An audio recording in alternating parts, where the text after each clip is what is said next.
mina ei ole kunagi selline evangelist olnud, ma olin esimese aasta, liikusin nagu tõesti puhtas evangelisti armus. Ja kus iganes ma kellegagi, seepärast, et igal pool, kus keegi peatus ja hakkas minuga tänaval rääkima, see oli niimoodi, et see lõppes järgmisel hetkel juba evangeeliumiga ja enamatel juhtudel pisarate ja päästepalve lugemisega. Ja ma tõesti liikusin selles, minu jaoks oli elementaarne, kui ma üldse kellegiga rääkisin, minul ainult tiksus see mõte, kuidas ma saan ta nii-öelda haneks tõmmata. Mida iganes keegi inimene minu käest küsis, nii ma oskasin selle keerata nii, et ahaa, aga mul on üks retsept. Mis retsept sul on? Ahaa, vaat tule mulle külla, siis ma räägin sulle. Oh, kui põnev. Saad aru, ma ainult olin selle kalastamise peal väljas. Tõmmata need, keda ma tunnen, kes ei ole veel avastanud seda pärli, mis minul on. Ma ei läinud kellestki mööda nii, bussijaama taga joodikud seal istusid. Ma võisin bussi lasta minna, sest ma rääkisin nendega 3 pilkavast joodikust. Ühel lähevad silmad märjaks ja sa võtad tema ja ta palvetab koos sinuga. Teised 2 ei tea, mida sellest arvata, seestunud joodikud. Sest aru, ma liikusin selles, aga siis, mis siis tuli? Siis tuli koguduses noorte juhiks ordineerimine. Ja siis oli vaja õpetada.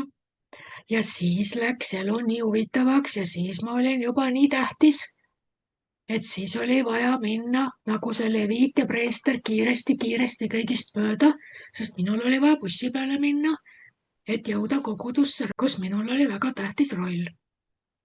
Ja ma hakkasin nendest seal tee ääres mööda minema.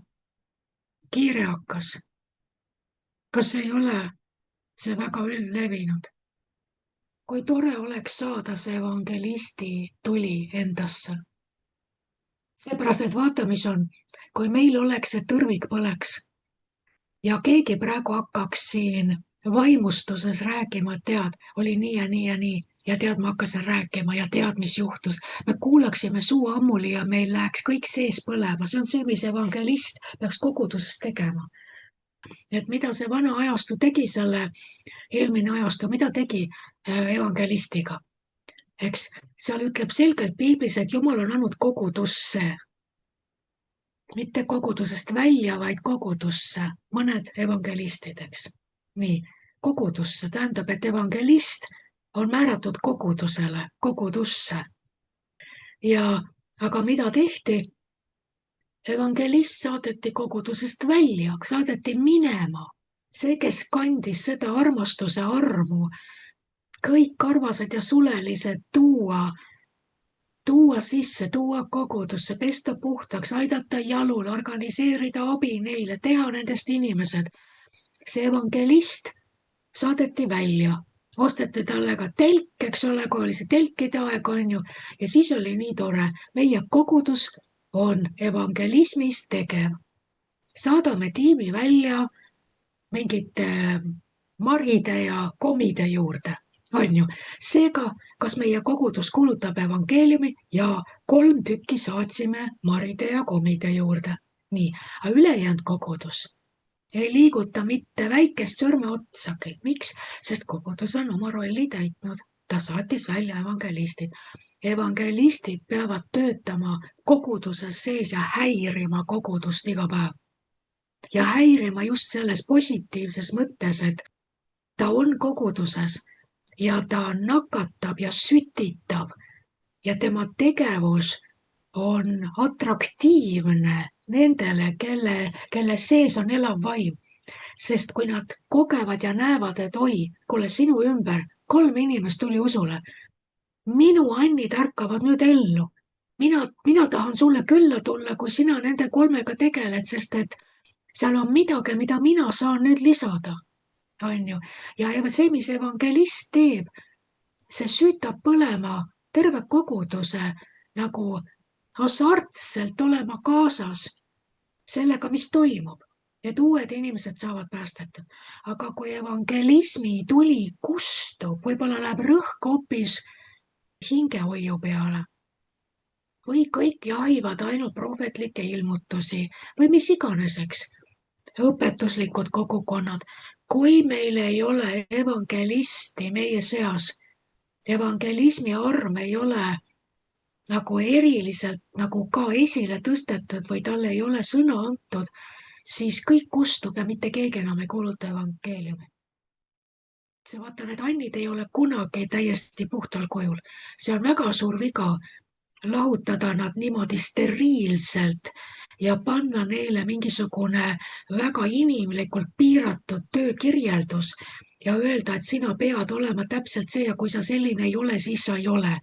Tähendab, see on Jumal ise, see on Kristuse enda mantel, mille ta on jaganud 5 erinevaks selliseks armu operatsiooniks või. Aga kes saab Kristust keelata ujumast ühest armust teise? Sa ei saa piirata Kristust, et sa oled kas prohvet või evangelist või see või teine. Tema ütleb I am who I am, ma olen, kes olen. See, kui keegi on põhiosas mingil viisil liigub apostlina, mitte keegi ei keela, et ta võib liikuda mingil ajal täiesti puhtalt ainult evangelismis või ta astub prohveti rolli või ta unustab kõik ja võtab 2 aastat ainult õpetab, nagu Paulus Türannuse koolis. Täielikult ainult õpetab ühte linna, rajab aluseid, on paikne ja öeldakse, et ta ei ole mingi apostel, ta on väga hea piibliõpetaja. Ta võib olla mida iganes Kristus tahab tema kaudu olla. Kui vaja, ta on karjane, tegeleb hingehoiuga, poputab neid, kasvatab Timoteost, eks. Öeldakse, et ta pole mingi apostel, ta on täielik pastor. Jah, pastor. Eks? Aga järgmisel hetkel Kristus liigub jälle edasi ja ta teeb hoopis mingeid muid tegusid, eks. Ja samamoodi ei ole seda vahet. Ma tahaks isegi öelda, et sa oled täna täpselt see, mis Kristus tahab, et sa oleksid, aga homne ei ole garanteeritud, sa võid olla hoopis midagi muud. Saate aru, homme võib see armu konfiguratsioon või see võib muutuda, see värv võib muutuda, see värving, see intonatsioon, see suund ja siht, see kompassi nõel, see võib muutuda. Me ei ole mitte keegi vangistatud opereerima ainult sellesse boksi, kus nagu keegi arvas, et sa oled. Mõistate? Keegi võib öelda, et näed, sul on nagu, ma tunnen ära, et sul on nagu see arm või. Ja siis sind hoitaksegi seal. Aga tegelikult sa oled vaimus juba 10 korda juba oma seda dimensiooni vahetanud. Sa oled hoopis keegi teine, aga vaata, meil on see Paabeli süsteem, mis on kastide süsteem koguduses. Kõik on nendes kastikestes. Eks? Igaüks funktsioneerigu koguduses selles kastikeses, kuhu sind määrati. Aga 3 aastat funktsioneerisid, nüüd sul on saepuru maitse juba suus. Sa tead, et sa oled palju enamat, laske mind välja siit kastist. Mis seal viga on, aga sa olid ju nii rõõmus, kui sa siia kasti said. Jah, siis olin, aga nüüd enam ei ole, laske mind välja. Ma tunnen, et Kristus tahab edasi liikuda. Ai, see rahutus, sul on mingi rahutus sees. Sa tahad keegi olla. Ma ei tea, kes ma tahan olla, ma tean, et laske mind välja, mul on lämbumistunne. Ja vot sellepärast minul on probleem nende kastistamistega. Sina oled abiteenistuses, sina oled administraator. Jah, ma olen praegu administraator, aga sa ei teagi, kes ma tegelikult olen. Võib-olla ma olen apostel ja vot olengi apostel. Täna see pole veel ilmsiks saanud. Täna sa näed administraatorit, aga kus ma 10 aasta pärast olen. Ja sellepärast ma olen tundnud, et kui minule tuldi ütlema midagi, et sa oled see, ma ütlesin alati vastu ei ole. Sest ma tundsin, et kui mulle tullakse selle sildiga, seda silti mulle peale panema, siis nad tahavad mind kinni püüda ja vangistada. Ja ma teadsin, et mina ei mahu mitte ühtegi sellesse viide, nagu, et mind saab sinna nagu kinni naelutada. Ma tean, et ma võin olla evangelist, ma olen seda tõestanud. Eks, ma tean, et mulle meeldib õpetada, aga ma tean, et ma olen palju enam. Ma tean, et ma olen kindlasti karjane, mul on karjase süda, aga palun väga, mida ma teen kõige sellega, mida Jumal on mulle näidanud? Ma tean, et üks põhiarm on prohveti arm. Nii, aga kui keegi tuleb, ütleb, sa oled prohvet, mul tekib lämbumistunne, miks? Sest see on üks klassifitseerimine, mis naelutab mingisse rolli. Ma tahan rollist välja saada, ma tahan olla vaba, sest Kristus on kõike ja tema liigub nii, nagu ta tahab. Ja kui tema on meis, siis kui tema minust tõuseb ja tahab olla keegi muu, nii nagu Jumal ütles, I am who I am, mida ta sellega mõtles, eks ole, me oleme sellest õpetanud, on ju. Mida ta Moosesele ütles, kuidas iganes mina ennast valin sinu kaudu ilmutada, sellest saab Vaarao aru, kes sind läkitas. Ma ei ütle sulle, kellena ma sinu kaudu ennast ilmutan, sest ma võin tulla üks päev selle nime all. Homme mina, Jumal, ilmutan ennast sinu kui poja kaudu teise nime all, hoopis teist karakteristikut, hoopis kolmandat dimensiooni. Nii et ma ei ütle sulle ette, mis nime ma sinu kaudu tahan manifesteerida. Jumal jätab endale vabaduse ja õiguse manifesteerida sinu kaudu seda nime, mis talle see päev parasjagu vajalik tundub. Saate aru? Ja samamoodi on ka, kui seal on see üldistus Pauluse kirjas, et ta on pannud mõned apostliteks, prohvetiteks, need ei ole veekindlate, kuulikindlate vaheseintega, sellised pleksiklaasist kastid, kust sa välja ei pääse, kui sind on korra juba sinna pandud. Vaid see kõik ujub ühest teise. Saate aru? Karjane võib kasvada prohvetiks, ta võib liikuda hoopiski evangelisti teenistusse. Kus sa tead, et tema karjase faas ei ole üks algfaas apostliametisse kasvamisel? Samamoodi ka prohvet. Kus sa tead, et see prohvet peab kogu aeg ainult kõigile käsi peale panema, neile tulevikku ennustama? See prohvet tegeleb õpetamisega. Kui ta on apostli all, ta omandab need doktriinid. Ta võib kasvada apostli tiival nii, et ühel päeval ta ei ole enam prohvet, vaid tunnistatakse, et ta on liikunud apostli dimensiooni. Saate aru, nendes 5 laadses mitte keegi ei pea otsima ja küsima endalt, et Jumal, kuhu kasti sina minu naelutada tahad? Jumal ütleb, pole kasti, sa oled vaba, mu laps. Keda Kristus on vabaks teinud, see on tõesti vaba. Mis tähendab seda, et kui sulle praegu meeldib karjase amet, naudi. Aga tea, see ei ole kindel, et sa oled sellega laulatatud surmatunnini ja muud ei tulegi. Ta võib sind viia, ma ei tea, mis tahes suunas. Me ei ole oma andide külge naelutatud, eks. Kunagi, kui ma olin nagu tõlkisin ainult raamatuid ja olin kodus ja tõlkisin ja see tundus juba täiesti orjusena mulle, et Jumal, kas mitte midagi muud ei ole. Ja Jumal rääkis mulle ja ütles, et sa ise tahtsid. Sina tahtsid tõlkida. Ma andsin sulle selle. See ei ole käsk. Kui sa ei taha enam, sa ei pea. Ja ütles, et see on nagu tööriistad. Kui ma annan sinu kätte haamri, kas see tähendab, et sa pead elu lõpuni ainult haamriga ringi käima ja ainult haamerdama? See haamer on ainult üks tööriist paljudest. Kui sa ei taha seda enam, pane käest ära, võta teine tööriist, võta saag. Võta viiul hoopis. Ja see lõi mu silmad lahti, et ma ei peagi enam tõlkima. Ma arvasin, et see on mu and ja nüüd ma pean teenima selle anniga ja nüüd tead silmad peast ära, juba nägemine nii halb, aga tead, sina pead. Ja kui Jumal mulle ütles, kuule, sa ise tahtsid. Kui sa ei taha enam, lõpeta ära. Teate, kui vabast. Nii et kas te saate aru? Me kõik oleme vabad. Ütle seda endamisi. Sul on kõigil on mikrofoni kinni. Ütle, mina olen täitsa vaba.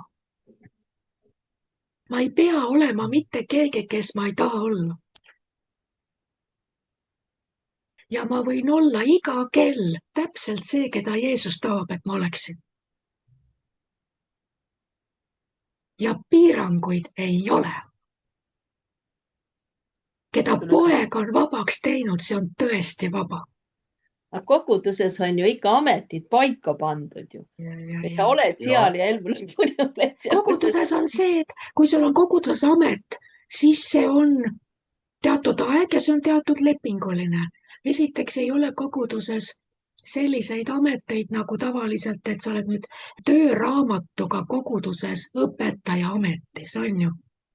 Vaid need ametid on reeglina see, et sa oled võtnud mingil alal vastutuse, sa oled helipuldis, sa oled see või teine, eks ole. Selline viielaadne teenistus reeglina ei ole tööraamatuga, et sa, ja kui sul on tööraamatuga leping, näiteks juhatus on sind kuskil koguduses palganud pastoriks, siis tee oma tööd korralikult. Aga kui sa tunned, et hakkab kuivaks minema, arm hakkab otsa saama, ole valmis andma maad kellelegi teisele, ole valmis edasi liikuma.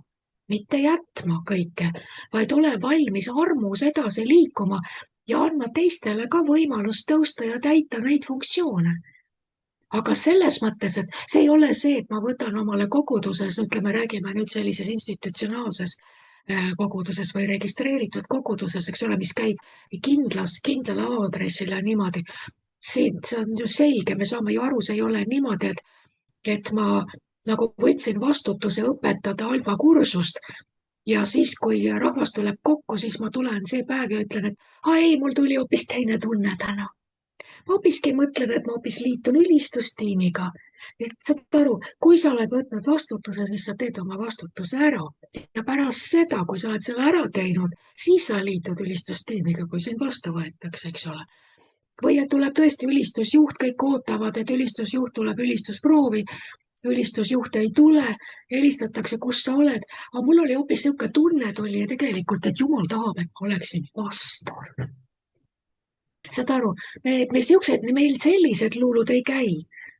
Aga ma räägin seda, mida ma olen kogenud, mis oli karismaatilisel ajastul, kogu aeg küsiti, et kes sa oled?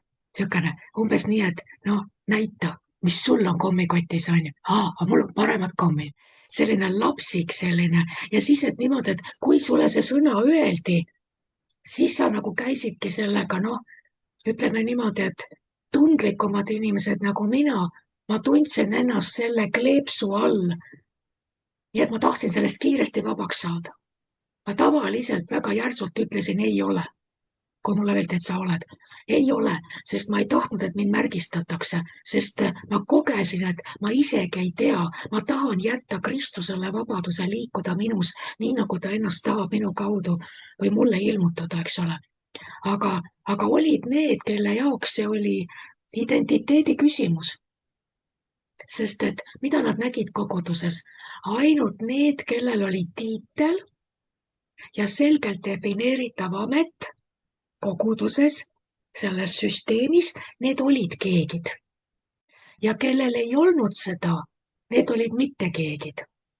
Ja siin tuleb see elitismi vaim, millest ma täna jälle ei rääkinud, eks. Siin tuleb see elitismi moment sisse, sest et eriti karismaatilisel ajal oli väga tugev see elitismi vaim.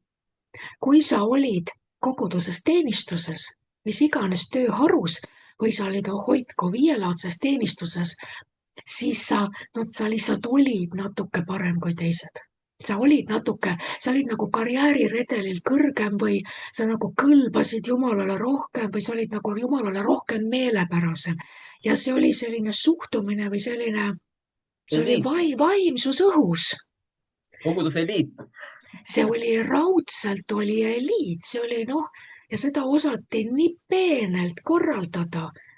Kui eliit läks kuskile sööma ja sa olid nendega kaasas, siis oli täpselt see, et see sõbranna, kellega sa koos olid nagu oma meelest võrdne ja läksite ja siis järsku pööratakse ringi ja öeldakse, sina ära tule. Sina ei kuulu, sina ei ole töötegija, sina ei ole see. Ja siis see eliit läks sööma ja sind jäeti ikka tühja kõhuga ukse taha. Nad oskasid seda nii peenelt anda sulle teada, et sina sellesse kõrgklassi ei kuulu, mille nimi on siis töötegijad või mis iganes, eks ole, juhid või liidrid või kus seda nimetati, eks. Ja vaata, seal oli see, et kui sina nüüd ei ole tegelikult, sa oled alles Jumalas alaealine, sa ei ole avastanud oma enda identiteeti pojana. siis sul oli väga paha tunne. Ja mida sa nüüd siis selleks nüüd, et mina tean, et mina ei ole mitte keegi. Ja teised on keegid. Mida ma pean kõik selleks tegema, et saada endale ka tiitlit.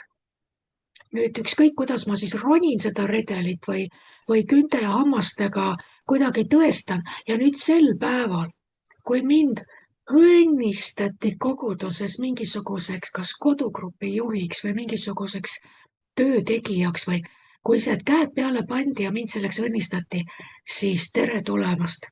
Mina saabusin nüüd eliidi hulka, ma olin ka nüüd keegi. Ja nüüd oli see, et nüüd oli minul võimalus anda teistele märku, et aga sina ei ole. Meie koguneme eraldi. Sina ei saa, see on ainult eliidile, see on ainult töötegijatele. Ma ütlen, et täna jumalat, kui sa oled sellest kõigest pääsenud. Minule jumal näitas kõik need asjad ära ja see käis kõik minust läbi ja kõike ma olen näinud ja kogenud, eks. Et vot seda ma mõtlesin selle all, et kui on see nimi, see ameti nimi muutub see on su ainus identiteet, mille küljes sa ripud, siis on nüüd see, et sa künte ja hammastega teed kõik, mis võimalik, et seda kaitsta. Sa ei ole kunagi enam nõus olema mitte keegi ja sa ei lase sellest lahti. Ja nüüd on see, et nüüd tuleb see konformism või see, et mis iganes kogudus võib minna täiesti vale õpetusse või vale rajale. Sina ulud koos huntidega, eks sina mägid koos nendega, sa oled kõigega kaasas, miks? Sest sa ei saa endale lubada oma identiteedist, mis on võrdne su tiitliga, sa ei taha sellest enam ilma jääda. Ja siis sa muutud selliseks, kuidas need olid, need parteis olid need, kompartei ajal. Mis nende nimed olid need sellised? Ja nad ei mäletagi kõiki neid, kes olid nagu kõige ustavamad, eks, kannupoisid, et see hirm, mis minust saab, kui minult mu tiitel ära võetakse, siis ma olen jälle mitte keegi ja ma ei tea, kes ma olen. Ja nagu ma lakkan peaaegu nagu keegi olemast isegi Jumala ees, eks. Ja vot see aeg oli see, kus oli eluliselt tähtis see, et kes sa oled, mis tiitel sul on. Ja siis mõeldi neid ka ise välja ja see on see, mis ma oleks tahtnud ka täna rääkida, seesama, millega me tegeleme Sambias, eks. Kus iganes on alaväärne ühiskond, just alaväärne arengujärgus võib-olla vaene ühiskond, seal on see eriti valus, sest see vaesus ja ilmajäetus ja alaväärsus automaatselt produtseerib liialdused identiteedi küsimuses. Ja see elitism muutub eriti ülepingutatuks alaväärsetes ühiskondades.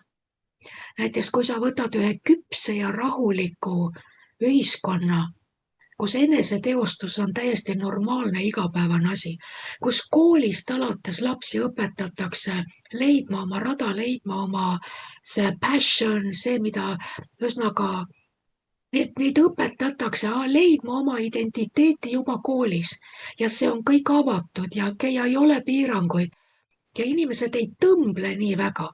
Aga kui sul ei ole olnud võimalusi, siis on see, et siis on võimuvõitlus, siis on see keegi olla tahtmine ja siis on need ülepingutused tiitlitega ja kõigega, eks.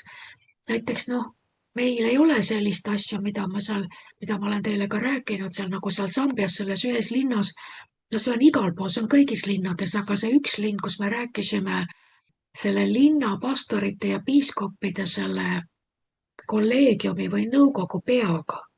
Ja ta ütles, et ta on 8 aastat üritanud tuua linna või korraldada ülelinnalist evangeelset krusaadi. Et kõik kogudused tuleksid kaasa ja evangeeliumi kuulutamise mõttes ja et seda on võimatu korraldada, sest et piiskoppide kolleegium keeldub ühes ruumis olemast ja keeldub suhtlemast pastorite nõukoguga. Sest pastorid on nendest nii palju madalamal, et nad omavahel ei suhtle. Ja kuna neid kokku tuua ei saa, siis ei saa linnas evangeeliumi kuulutamise krusaadi korraldada. Vot see on see vaese ühiskonna elitism. Et kui sa oled juba keegi, siis sa enam nendega ei lävi, kes on sinust allpool. Aga millega see seotud on? See on seotud ikkagi ka vaimse alaealisusega. Sellega, et poeg ei tea, kes ta on, eks. Ja vot nüüd seesama selle viielaadse teenistuse raames, see oli see aeg, kus see tiitel oli kõik, mis sul oli. Sul võis püksitagumik katki olla, kingataldades olid augud sees, aga sinu eksistentsi õigustus oli see, et panna inimesi ennast kutsuma apostliks. Ma mõtlen need külaapostrid, keda meil on udu-umbe Aafrikas. Ja tuleb välja Sam Soleniga, kui ma rääkisin, siis ta ütles, miks ta vihkab seda, on see, et Ameerikas on nii, et iga selline naine, seal on nagu naisapostleid on jõle palju, tuleb välja Sami sõnul. Et iga selline naine, kellel ei sobi see, mis on, aga kes arvab, et ta kuuleb ise Jumalat, kuulutab, ordineerib ennast ise apostliks. Ja on siuke meeletu selliste mitte kuskile alluvate, mitte kedagi kuulavate naisapostlite armaada, kes on tõusnud viimastel aegadel USA-s. Enam ei kõlba prohvet olla, saad aru, see on moest läinud. Nüüd on naised ordineerivad ennast apostliks iseks. Ja vot see on kõik seotud sellega, kes sa oled ja kui see saab su identiteediks. Aga see, kes me oleme, ei saa olla meie identiteet, sest see, mida apostel teeb, see, mida prohvet teeb, see, mida õpetaja teeb, mida karjane teeb, mida evangelist teeb, mis asi see on? See on see funktsioon, milles Kristus ennast kõige rohkem praegu sinu kaudu ilmutab. See on funktsioon, see pole su identiteet. Sa ei saa võtta endale seda kui identiteeti, kui Kristus tahab homme sinuga koos edasi liikuda. Su funktsioon muutub. Kõige klassikalisem on see, et karjased põlevad läbi oma enda ametis, sest tegelikult ta igatseb tohutu palju enam. Ta igatseb meeletult liikuda, minna välja, õpetada teisi, koolitada teiste rahvaste juurde. Aga ta on palgaline pastor, teda ei lasta mitte kuskile. Ja nad põlevad läbi, sest tegelikult Kristus tema sees tahaks ammu edasi liikuda, aga denominatsiooni põhikiri ei luba tal liikuda. Ja vot see on see, miks ei saa see viielaadse teenistuse nimetus olla sinu identiteedi määraja. Sest et kui Kristus tahab hakata sinus edasi liikuma, see, mis su identiteet on ikkagi poeg, mida ma olen alati rääkinud, eks. Sa oled Jumala poeg. Täna ta ütleb, ole ustav seal, kus ma olen su pannud. Aga ta võib tulla ja öelda, et tead mu poeg, ma näen, sa oled küpsend ja kasvanud. Mul on üks mõte, ma tahan sinuga edasi liikuda. Nüüd sinu identiteet ei muutunud, ainult funktsioon muutub. Funktsioon omab rohkem kaalu, mõjuala suureneb. Funktsioon muutub, aga identiteet jääb samaks. Ja vaata, kui meie identiteet on paigas, kes ma olen? Üksi kodus, vot, istun tugitoolis, öölamp põleb või laualamp või põrandalamp. Mitte kedagi ega midagi ei ole. Ja ma ülistan ja austan Kristust pooled ööd. Ülistan teda vaikinda ees, kirjutan üles tema kõnet, sest mu identiteet on ainult tema. Ma olen tema oma, ma olen tema silmatera, ma olen tema poeg, ma olen tema kuningriigi kandja. See on see, kes ma olen. Minu identiteet ei sõltu sellest, kas mind visatakse kogudusest välja või mitte, kas mind vallandati minu sellelt ametipositsioonilt või mitte. Minu identiteet on täiuslik, vääramatu, muutumatu. Ma olen absoluutselt fenomenaalselt täiuslik temas. Ta on mind imeliselt ja kardetavalt loonud, isegi kui ma kuskilt kinga saan. Minu identiteet ei muutu, funktsioon muutus. Minu funktsioon oli 9 aastat, ma olin kokk, restoranikokk seal Rootsis. See ei olnud ju minu identiteet, see oli funktsioon. Ja kui ma pidin töölt ära tulema, ma ei kaotanud oma identiteeti. ma sain ühest funktsioonist vabaks, mis oli ammu ennast ammendanud. Jumal aitas mul sealt vabaks saada, eks. Nii nagu ta ütles mulle, et ma ei pea enam tõlkima, kui ma ei taha, sest ma hakkasin tõlkima sellepärast, et ma ise tahtsin. Ta ei sunni mitte kedagi. Ta ütles mulle, kuidas ta ütles mulle hiljuti? Tema ei sunni mitte kedagi ja ta ei keela mitte kedagi. Huvitav, kuidas ta on andnud meile vabaduse, meie tahtevabaduse. Ta ei tule isegi sinu tahte vastu, kui sa tahad väga midagi teha. Ta võib öelda võib-olla, et see ei ole minu parim plaan sulle või midagi sellist, aga ta ei tule ja ei ütle, ma keelan sul. Sest ta on andnud meile jumaliku vaba tahte. Nii nagu tema vaba tahe on puutumatu, nii ka meie oma. Ja ta ei sunni, ta ei ütle, ma käsin sul minna Kongosse missionäriks inimsööjate juurde. Vaadake, kui teil tuleb meelde, mis Angie rääkis selles samas missioniga seoses, kui ta oli Pakistanis. Ja ta nuttis seal ja ütles, Jumal, miks ma pean siin olema, võta mind siit ära, miks ma pean seda tegema. Ja Jumal tuletas talle meelde, kuule Angie, sa ise tahtsid. Sina tahtsid minna Pakistani, mina andsin sulle, mida sa tahtsid. Ära süüdista mind nüüd, miks sa siia mind saatsid. Sa ise tahtsid. Vaata, see on see, mis alati peseb, Jumal peseb oma käed puhtaks. Sa oled mingis olukorras, ütleb, miks ma pean. Jumal ütleb, aga sa ise tahtsid. Mina andsin sulle sinu südame igatsuse. Sa ei saa kunagi öelda, Jumal, miks sa käskisid. Ta ei käskinud, sina palusid. Ja siis ta vastas sulle. Nii et selle samaga seoses ka need teenistuse vormid ja kõik see. Isa ütleb, kas sa oled nõus, kas sa tahaksid? Ja sa ütled, jaa, palun. Ja su funktsiooni värving, su funktsiooni konfiguratsioon hakkab võtma teist kuju. Ja nüüd inimesed võivad sulle öelda isegi, sa oled uhkeks läinud. Sa ei ole enam rahul sellega, mis oli. Sa tahad nüüd ei tea mida. Inimestel on igasuguseid arvamusi ja sõnu sinu kohta. Kui sa hakkad just nimelt, kui sa hakkad oma sees kogema, et miski asi hakkab ammenduma ja et mul on tunne, et Jumalal on minu jaoks elamat. Nad tahavad su kasti tagasi lüüa ja öelda, et ole ustav. Nii nagu siin oli üks naine, kes oli kuskil koguduses. Tema roll oli 20 aastat ta pesi koguduse põrandat. Tema oli see, kes pidi pesema koguduse põrandat. Ja kui ta tõesti oli täitsa juba läbi ja ta nuttes küsis pastori käest, et kas ma ei võiks palun midagi muud teha. Siis pastor ütles, see on see, mis Jumal sulle on andnud, see on sinu teenistus, ole ustav oma teenistuses. Ja mis siis oli? Sellel inimesel oli valida, kas ta surebki seal tehes ühte seda sama ja mitte kunagi talle ei lubata kasvada ega proovida midagi muud. Või ta tuleb ära ja ta tuli ära.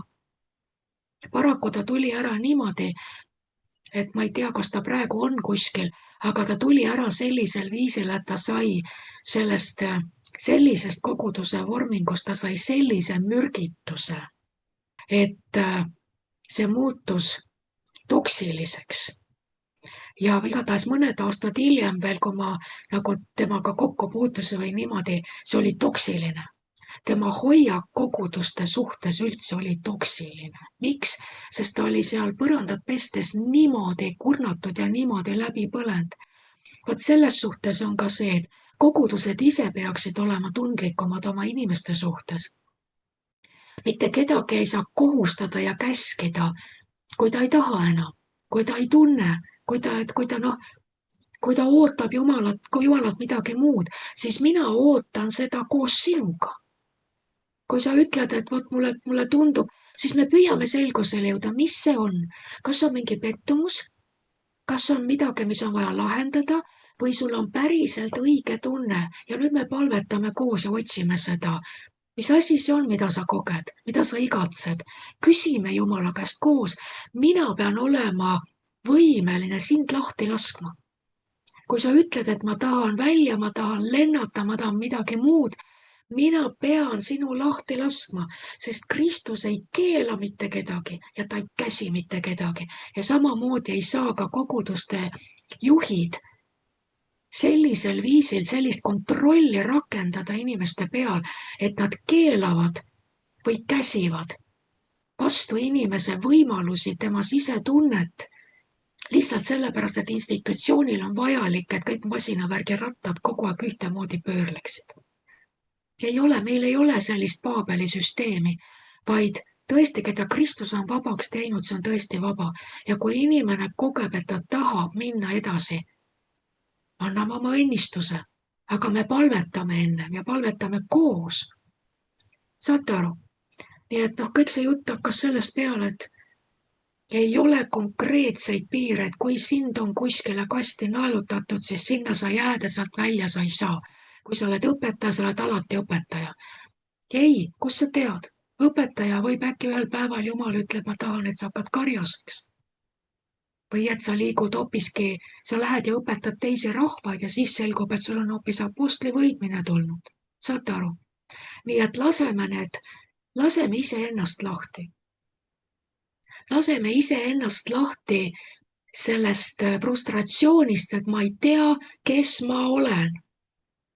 Sel päeval, kui inimesed seda vilja maitsevad, nad hakkavad oletama, kes sa oled. Aga see on praegu nii. 10 aasta pärast, 5 aasta pärast on see vili võib-olla juba teise maitsega. Sest vaadake, kui palju on kõik on Kristuses, kuidas kõik on Jumalas ja kui tema on meis, ta võib üllatada. Ja me peame olema valmis seda üksteises ära tundma.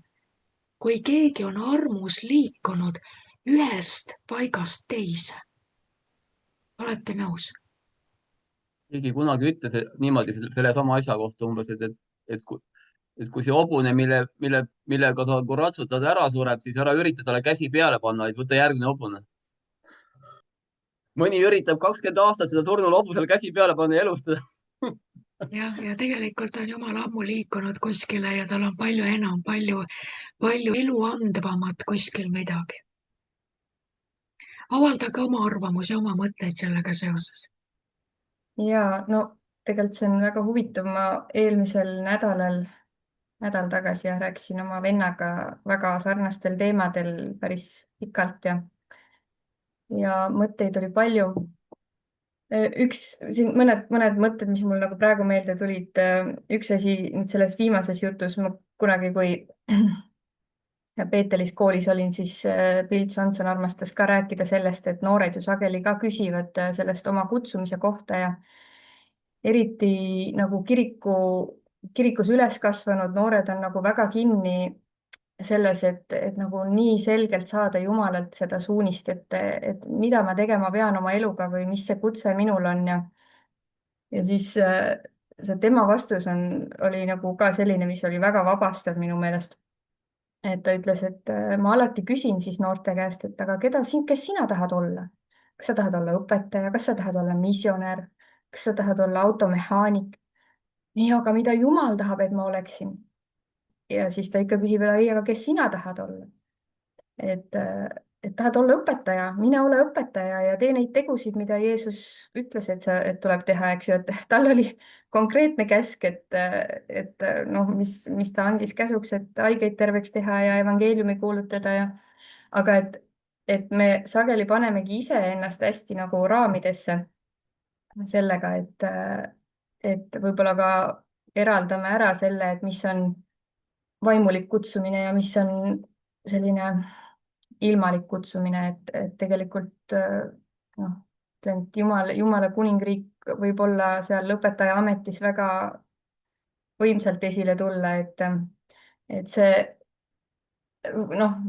on üks näide, eks ju, aga või automehaaniku või kui sa oledki nagu koguduse teenistuses, et Jumala piirid ei ole sellises institutsionaalses kaadervärgis, eks ju, et võib-olla me olemegi kasvanud ka sellise arusaamisega, et kui mu kutsumine peab olema nii-öelda selle institutsiooniga seotud, aga tegelikult Jumala kuningriik ei ole seinte vahel, vaid see on nagu kõikjal.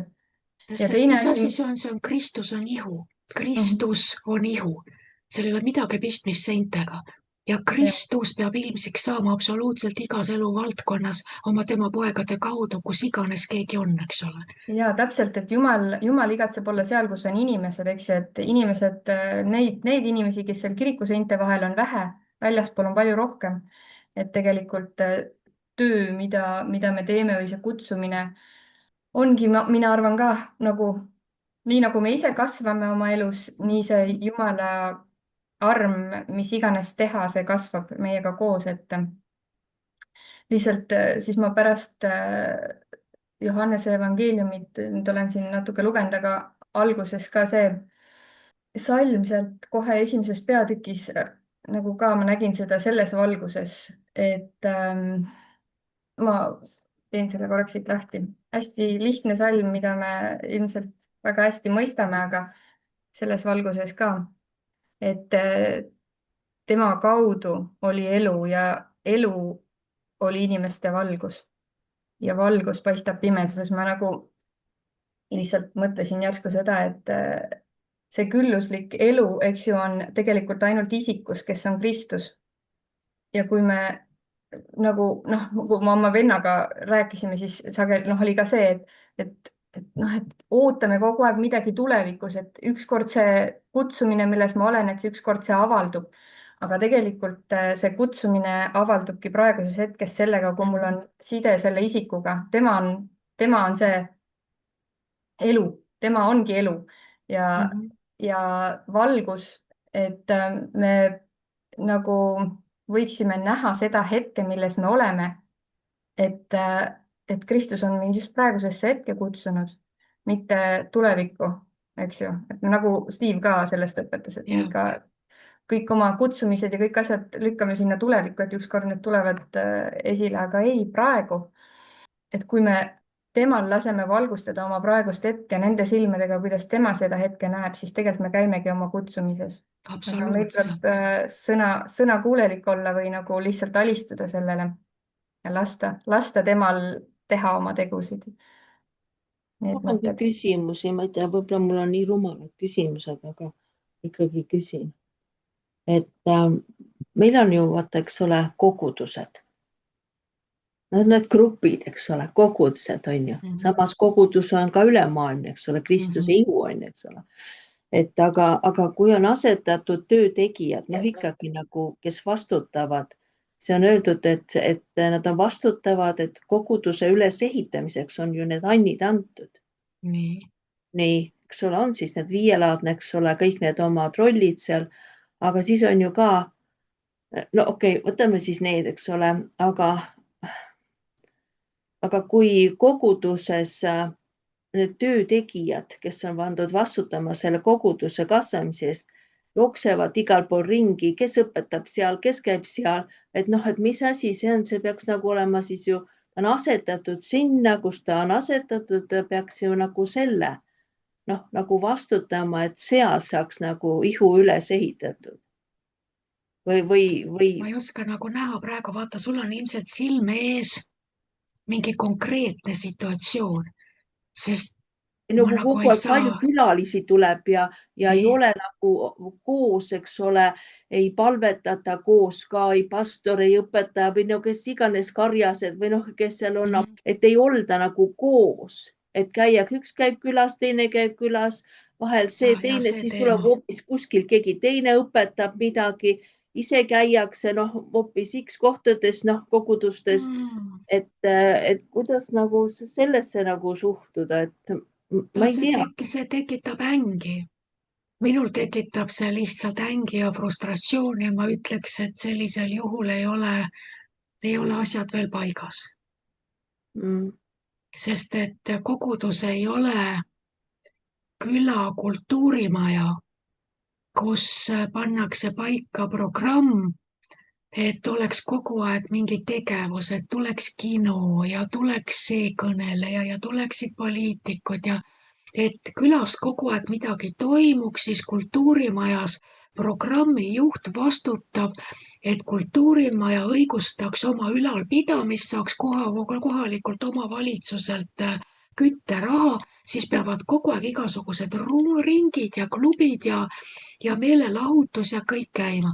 Vaata, kogudus ei ole külakultuurimaja, mis peab ennast huvitavate programmidega oma eksistentsi õigustama. Kogudus on perekond. Ja see on teema, mis vajab eraldi palvetamist ja eraldi tähendab selles mõttes konkreetne juhtum, sest seda on üldiselt ikka harva. Tavaliselt rohkem on probleem sellega, et on kogudus, mille uksed on suletud sellisel viisil, et ainult näiteks, et ainult pastor õpetabki 30 aastat. Kui teda ei ole või ta on haige, siis tema naine õpetab. Ja mitte kedagi teist ei lastagi ja ei kasvatata ülesse. Armuande ei kasvatata üles, ei treenita, võimalusi ei anta, vaid on üks koguduse õpetaja või pastor või kuidas iganes teda nimetatakse, on ju, ja tema.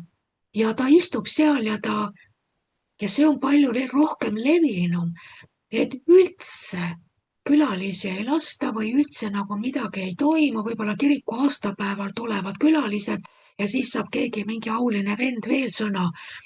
See on see laiem probleem kui see, et ongi ainult võõrad külalised kogu aeg käivad sips ja sups ja mitte mingit sellist stabiilsust ei ole. See on ilmselt ainult, ma mõtlen, see võib olla mingites noortes liikumistes, kus on nagu taludes ja kus on sellised, kus hakkavad kogunema inimesed, kes enam kuskil kirikus või koguduses ei käi, vaid nad kuskil kogunevad.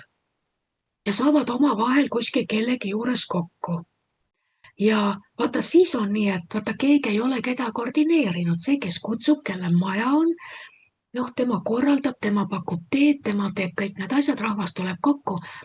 Aga igaüks võib öelda talle, et aga kes sa siuke oled?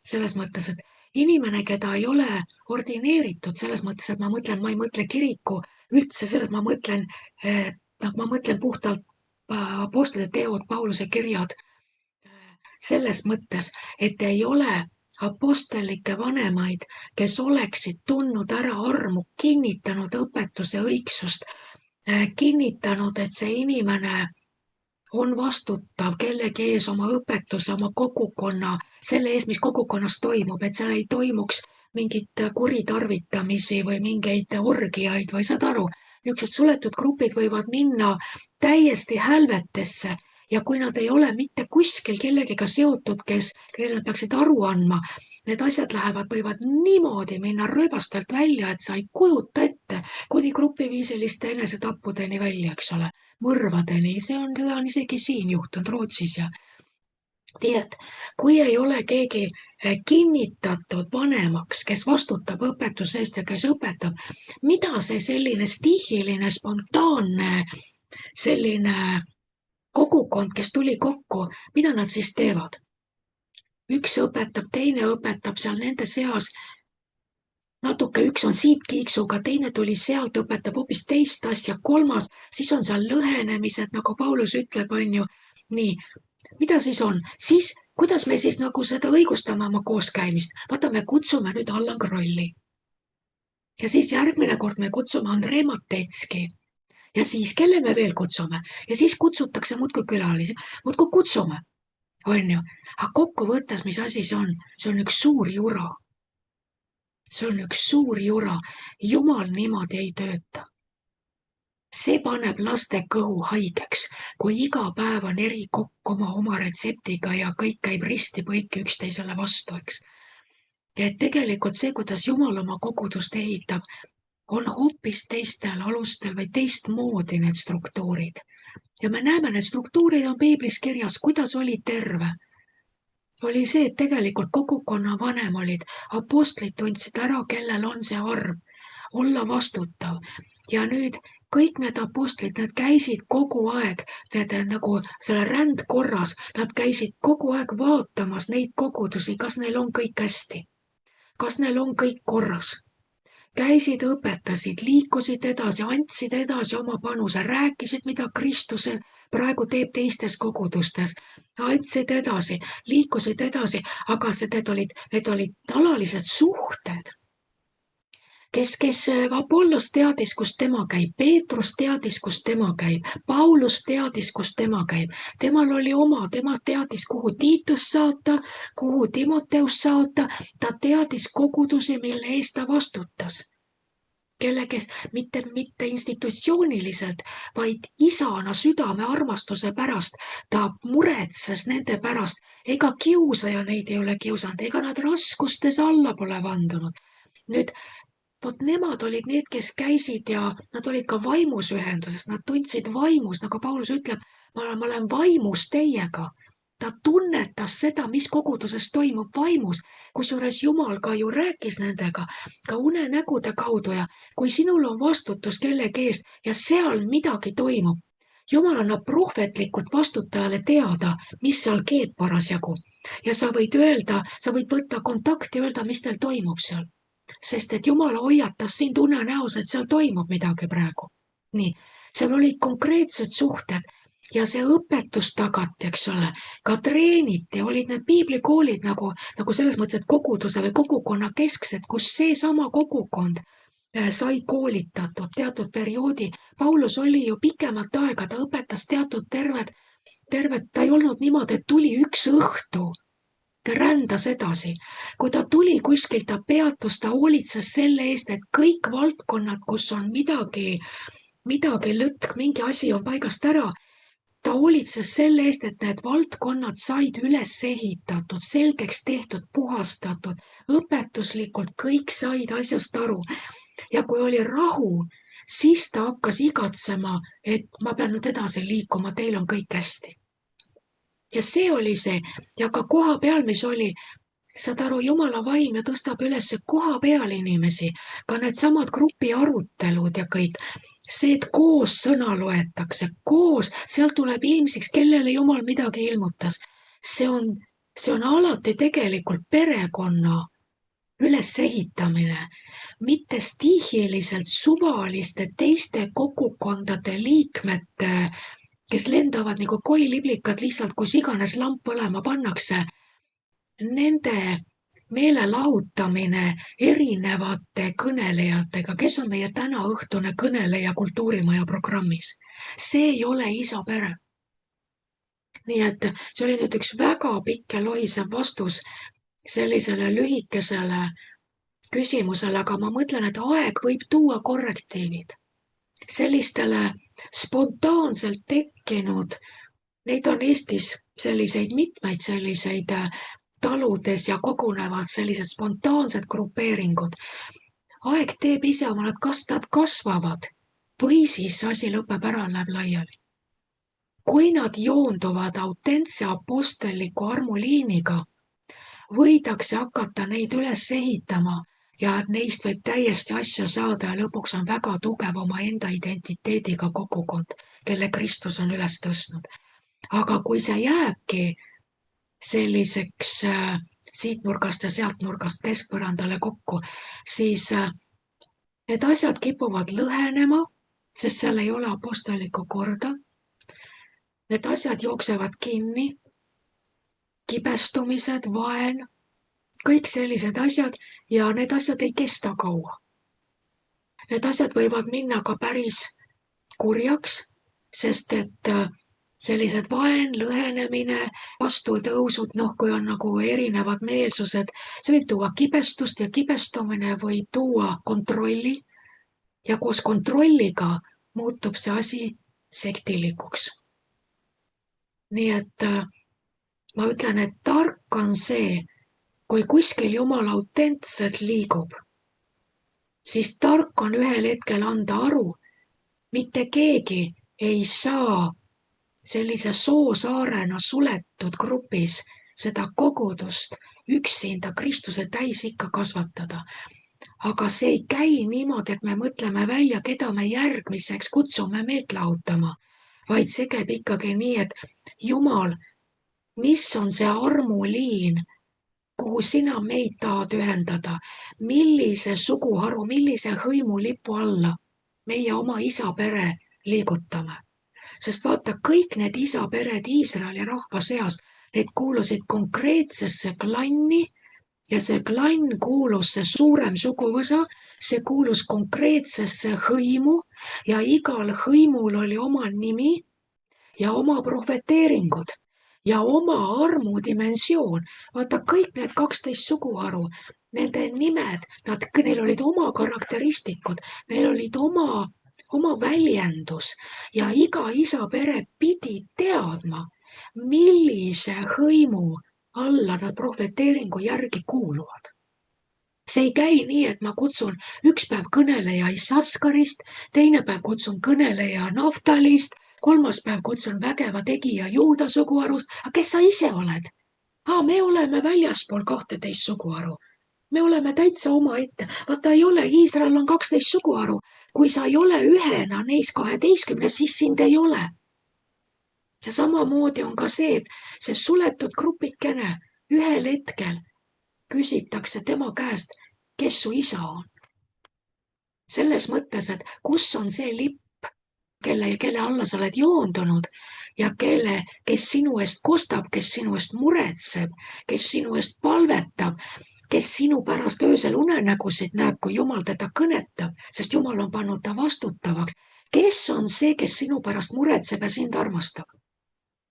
Keda sa usaldad endale nõu andma ja keda on Jumal kutsunud nii, et see inimene ka ise tahab sind armastada? Kui palju on selliseid joondumisi, keegi lihtsalt saadab kuskile kellelegi kuulsusele kümnise ja ütleb, me oleme joondunud Benny Hinni alla. Kas Benny Hinn teab sinust? Kas Benny Hinn näeb sind öösel unes? Kas Benny Hinn helistab sulle ja ütleb, kuule, kuidas teil see asi lahenes? Kes on see, kes sinu pärast muretseb ja sind armastab? Kui Jumal näitab seda, sa oled turvaline. Ja kui see leping saab sõlmitud, sa oled turvaline. Sa tead, et sinuga on kõik korras. Sa tead, et Jumal juhatab ise. Ta saadab ise kõnelejad. Ta ise korrigeerib, kui on vaja. Nende inimeste kaudu, kelle ta on sulle määranud. Me ei saa seda meelevaldselt lihtsalt nagu noppida, nagu kuskilt mingeid marju kuskilt mööda Eestimaad, et võtame kord siit, kord sealt, et siis on nagu lammastel on nagu, siis on meel lahutatud. Niimoodi sa oma peret ei toida. Aga see nõuab küpsemist, kuni see selgus jõuab kohale. Nii et tegelikult ma arvan, et kui see õpetus levib ja kui see sõna, kui see jõuab nende inimesteni ja kui nad tahavad õppida ja kuulata, siis ühel hetkel hakkab see normaalsus kohale jõudma, et tegelikult on laps kõige turvalisem isa peres. Konkreetses peres, konkreetsete vanematega, konkreetsete õdede-vendadega. Ja siis tuleb kogukonda rahu ja siis ei ole kisklemist, sest vaata, kui ühel kogukonnal ei ole isa, vaimses mõttes, kui vendadel ei ole isa, siis vennad tapavad üksteist ära. Kui ongi ainult vennad ja isa ei ole, siis ongi see asi, mis alati piiblis ka oli. Vennad tapavad üksteist ära. Kui on tugev isa sunnib vendi üksteist armastama, üksteise käest andeks paluma. Isa õpetab vendadele, sina oled oma venna hoidja. Isa kohustab vendi üksteist hoidma ja armastama. Võta isa ära, ainult üks purelemine. Et ma ütlen, et tugeva isa peres on lõhenemised, kildkonnad, fraktsioonid väga rasked tekkima. Naljalt ei teki. Sest isa pere üldiselt tugeva selle isa armu all isa pere hoiab kokku. Võtad selle ära, siis on ambitsioon, siis on kadedus, siis on karjärism, siis on ebakindlus, siis on elitism ja siis läheb nagu alati. Aga ma ütlen, et vaistlikult me teame, kui meil on keegi, kes on isa, kes meid armastab, kes hoolib, kellel on vägi ja meelevald ka karistada, ma mõtlen nagu selles mõttes, et kui mingid kurjad vaimud on või nii, ja sa oled turvaline tema tiibade all, sa ei taha mitte kuskile mujale minna. Kui isa ei ole, siis ma lähen otsin järgmise perekonna, kellel on äkki isa. Samas on ka, et kõik need kogukonnad, mis tekivad praegusel ajal üle maailma, need spontaansed sellised kogukonnad, mitte keegi, kes tuleb kokku. Nad koosnevad üksikindiviididest, kellel on kõigil oma kiiksud, omamoodi valeõpetused, igalühel on midagi, on ju, ja neil on oma traumad, neil on oma haiget saamised, need on asju, mida nad varjavad. See tsulv tuleb kokku, nad ei ole kokku sulanud. Nad ei usalda üksteist ja nad on, ühesõnaga, ja iga kogukond, kes sellisel viisil kokku tuleb, alustab nullist. Ta alustab läbi lasteaia, ta alustab läbi kõik kasvufaasid. Ta tuleb läbi nendest jonnimise aegadest, ta tuleb läbi sellest puberteedi ajast, kus ta on kõige targem ja ta on ainus, kes üldse kõik õigesti teeb, eks ole, kõik teised on lollid. Need kogukonnad kasvavad ikkagi läbi kasvuastmete. Nii et kui sa täna näed ühte lapse kingades kogukonda, kes püüab, aga no ei ole veel, siis ei saa ka võrrelda teda ühe küpse ja kõigest juba läbi käinud kogukonnaga, kes on oma stabiilsuse saavutanud selle küpsusega pojaseisuses. Neid ei saa võrrelda, vaid peab olema armu, olla kannatlik ka selle uue alguse juures. Need probleemid, mis nendel on, need on hoopis teised, mis kuskil, kus on juba enamus on väga küpsed ja stabiilsed, kogenud, puhastatud, murtud, usklikud. Neid ei saa võrrelda. Sa ei saa öelda, et näed, see on parem kui teine. Kui Jeesus selle kogukonna alustas sellisel kujul vastpäästetutega, ta on perfektne tita. Me ei pea muretsema, et ta laseb püksi, et ta jonnib, et tal on laste haigused. Ta on see laps, see kogukond kui beebi, ta on perfektne beebi. Teda ei saa võrrelda sellega, kellel on doktorikraad, on ju, ja ta ei ole halvem kui see, kellel on doktorikraad. Aga see beebi tuleb ühisel nõul ja jõul kasvatada üles ja aidata tal kõigist laste haigustest ja nendest kasvufaasidest läbi tulla turvaliselt. Nii et ma mõtlen, et mis tahes uue kogukonnaga on tegemist, sellega peab arvestama. Iga kogukond alustab kuskilt ja see on üks suur vaevanägemine, et sellest ühte homogeenset, sellist ühte hoidvat küpset kogukonda teha. Ja seal on oma hind. On need, kes lähevad ära, on need, kes plirtsuvad ja plärtsuvad. Sellega peab arvestama, aga ühel hetkel on see kogukond kasvanud selliseks, kelle õlule Jumal saab hakata valitsust panema. Nad on maksnud selle hinna, aga mitte keegi ei alusta, et me võtame täna, loome uue kogukonna ja homme me valitseme. Me ei saa valitseda, sest need inimesed, nad üllatavad sind pidevalt igas mõttes. Alles kui kasvatakse kokku armastuses, austuses, üksteise sallimises, väljakannatamises, parima uskumises üksteise suhtes ja lähevad aastad ja ühel hetkel on tõesti see, et ma näen, et Jumal on hakanud usaldama ja on hakanud andma valitsust. Algfaasis ei anta kellelegi ühelegi alaealisele valitsust. See tuleb lihtsalt üle elada. Ma vist mul ei õnnestugi seda elitismi rääkida, ilmselt ma iga kord siin mainin midagi sellega seoses, aga ma ei saa tuua sellist õpetust, võib-olla teil on igav siis, kui ma lihtsalt õpetan ainult elitismist. Elitism on laste haigus, võib kokkuvõttes öelda, eks. See Taaveti tiim Taaveti ümber, vaata, kui te loete seda 130 meest tema ümber ja need 3, kes olid kõige tugevamalt kogu aeg temaga ja Taavet oli valmis oma meeste eest elu andma ja mehed olid valmis tema eest elu andma. Ja vaata, sellepärast sai Jumal ka juhtida neid, aga see võttis ka aastaid aega. Ega seal Adullamis, kui nad tulid kokku hinges kibestunud ja võlausaldajad ja kõik, ega seal ma arvan, et nii mõnigi mees lõi teisel nina kukla peale. Aga Taavet suutis need kismad ära maandada, et nad hakkasid üksteist armastama ja austama ja said nendeks relvavendadeks, kes on tõesti nagu puuda soola koos lahingutes ära söönud. Aga alguses tuldi kokku igast maanurgast ja kibestumist ja kõike oli seal, ütlemist ja ärplemist, eks ole. Ja kui Jumal andis neile Hebroni, et nad nii-öelda etableerisid oma kogukonna, oma sõjaväe, tõid oma pered kõik Hebronisse, mis on sõprade linn. ja siis, kui Hebron oli omandatud 7 aastaga, siis Jumal hakkas suunama neid valitsuspositsioonile Jeruusalemma.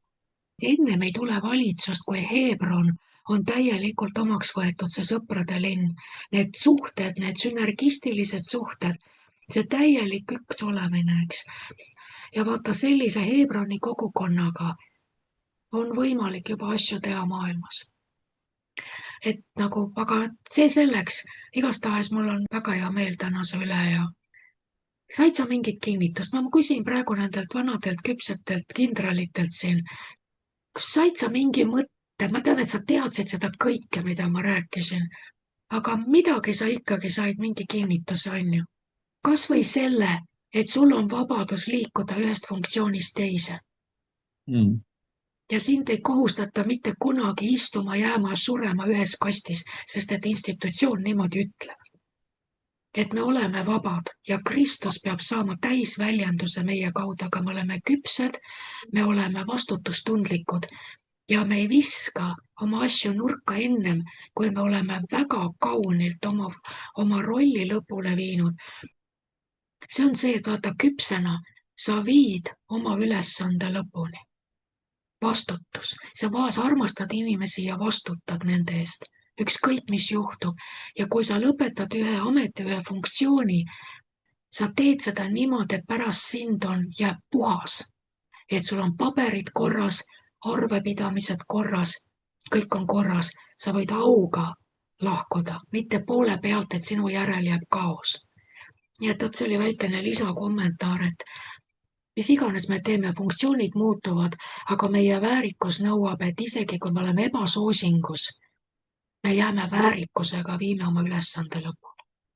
Aamen.